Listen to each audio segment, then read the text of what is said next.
Hi everyone, I'm Alec from RunRepeat, and today I'm reviewing the Asics Nimbus 22.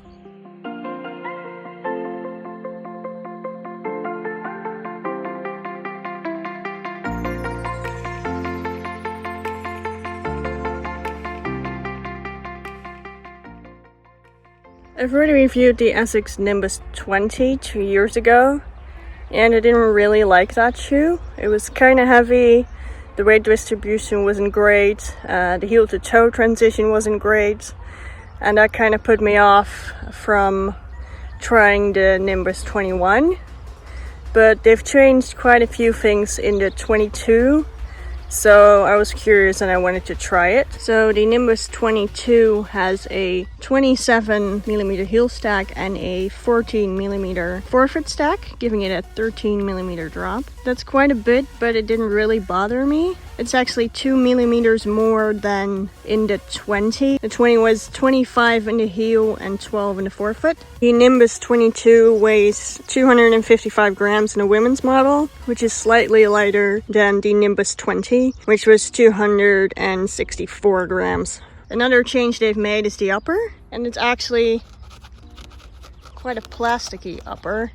It's quite rough, it's not very soft. It also holds quite a bit of water. Ran through a lot of mud once with them, had to clean them off, and it took like 2 days for them to sort of dry. So it is quite a stable shoe. It actually does okay on trails. There's quite a lot of padding in the heel, which I actually like. It makes for a good fit. There's medium padding in the tongue. The midsole is made out of FlyteFoam, which was also the case with the 20, but I think they have changed it a bit. It feels a bit softer in this version. And then there's obviously the gel in the heel, which is characteristic for Asics. They've also changed the outsole a bit. There's more flex grooves in this version, and the flex grooves are deeper, which does give a better flexibility than in the 20. And it does help a bit with the heel to toe transition.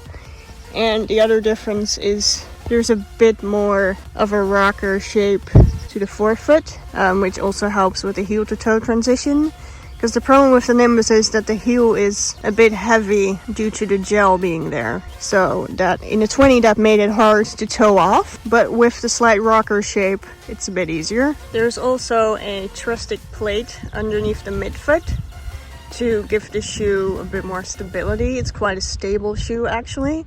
It's a neutral shoe. It feels like a neutral shoe, but this does give you the extra stability. And actually when I stand on them, it kind of feels like I'm standing on two platforms. One in the heel and one in the forefoot, and your arch sort of floating in between. It feels a bit strange, but it doesn't feel annoying to me. I think Asics is on the right track with the Nimbus 22. It's definitely better than the 20, and it's definitely a good shoe. I would keep it in my rotation. It's a good longer distance shoe. There's enough cushion in the heel. It's also better for heel strikers because of the gel that's there, but they've improved the heel to toe transition. Like in the 20, the heel to toe transition was kind of difficult, so if you were a heel striker, it costs a lot of energy to get to your toes again, but now with a slight rocker shape, it's better. And I think Asics is definitely on the right track to improving this shoe, because it is one of their most popular shoes in their lineup. The only thing I don't really like about it is the upper, because it's kind of rough, it's kind of plasticky.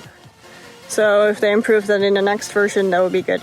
I would give this shoe an 8.5 out of 10. If you'd like to know more about the Nimbus 22, you can read my full review on our RunRepeat website.